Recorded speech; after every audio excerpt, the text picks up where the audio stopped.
Stephen King wrote this?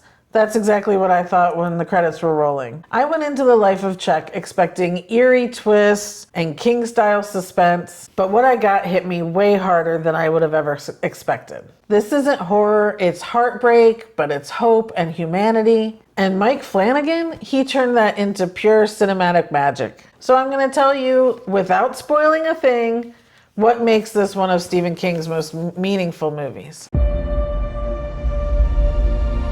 The universe is large and it contains multitudes, but it also contains me. Hello everyone! Hi everybody. I'm Danny. I'm John. And this is our Charmed Midlife, and today I am talking about the movie The Life of Chuck. Woohoo! That you did not go see with me. Again, I didn't see it. I'm sorry. That's okay. I'm terrible. So this is based on a novella from Stephen King. And again, it's one of those surprising ones like The Green Mile or, Shawshank and where it's not the scary thing. But going into it, I didn't know anything about it. So I can at least tell you that. I'm really not going to talk much about the movie at all because this is something that every person needs to experience. Okay. But I want to share that. So it is not scary at all. It stars Tom Hiddleston, Chiwetel Ejiofor is in there, Karen Gillan, Mark Hamill, who is incredible in this. The surprising Mia Sora. Who's that? Remember in Ferris Bueller's Day Off? Oh. Remember yeah. Ferris's girlfriend? Yeah. She has been gone from acting forever and she's back in this.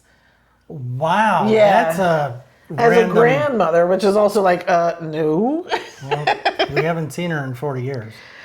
And then Mike Flanagan has directed this. Mike Flanagan did The Haunting of Hill House, The Haunting of Blythe Manor, The Fall of the House of Usher, Midnight Mass.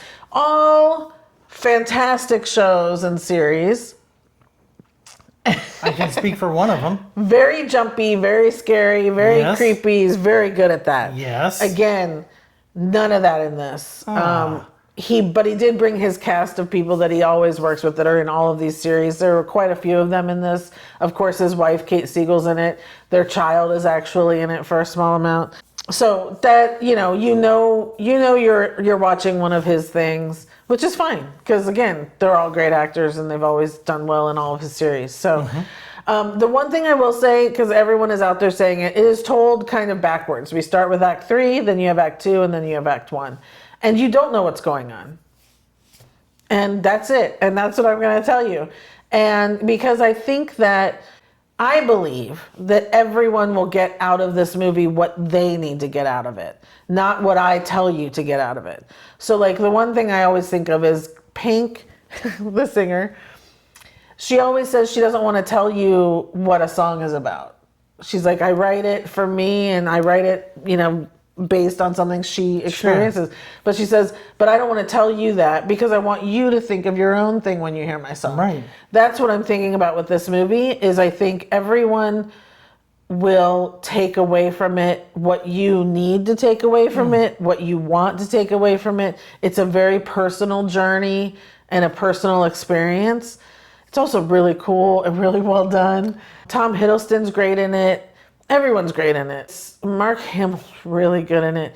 It's just a really Stephen King way of telling a story that everyone, again, can take something from. Can relate to. It's full of heart, lots of internal kind of questions that I think people will sit there and ask themselves afterwards. And again, I think turn to the person next to them and say, what did you think this is about? What did you get out of it? That's what I think is so fun about these kind of movies because it should spark some conversation within whoever you're watching the movie with. Mm-hmm.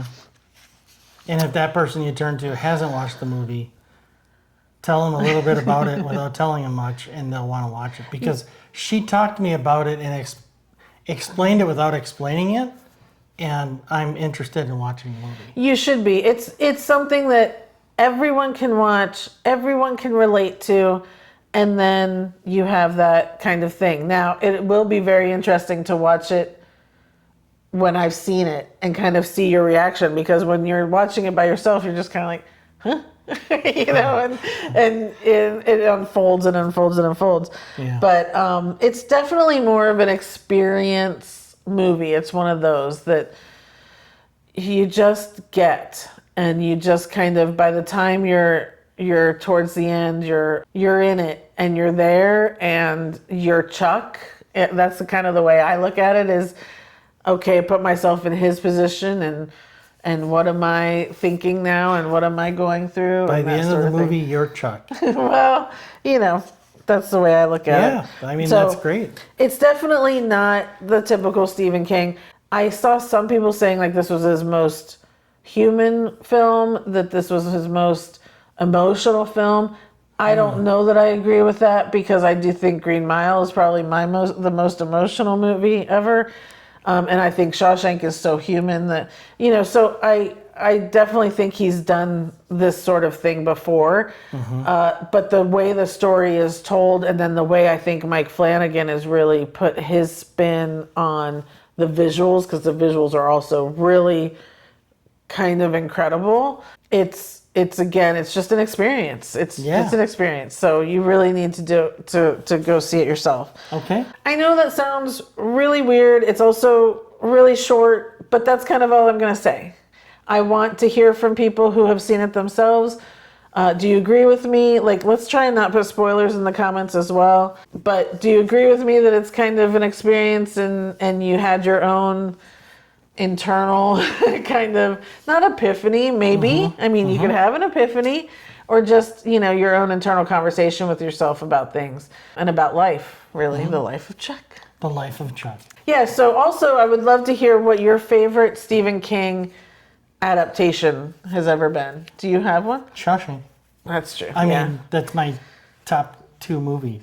That's true, yeah. That and Close Encounters are 1, 2, and some days it's...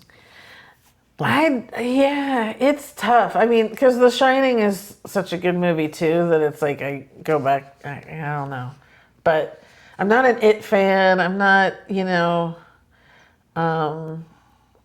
So, but would love to hear from you guys. What's your favorite Stephen King adaptation? And then if you've seen this movie already, or when you do see it, come back and share with us as to what you thought. Yeah. Would love to hear about that. I think that's it for this one then. Thanks so much for watching, you guys. Please like the video. It really does help out our channel. Subscribe if you can, and stick around. We've got lots more reviews coming out soon. Thanks so much for watching, and we will see you next time. Bye, everybody. Bye.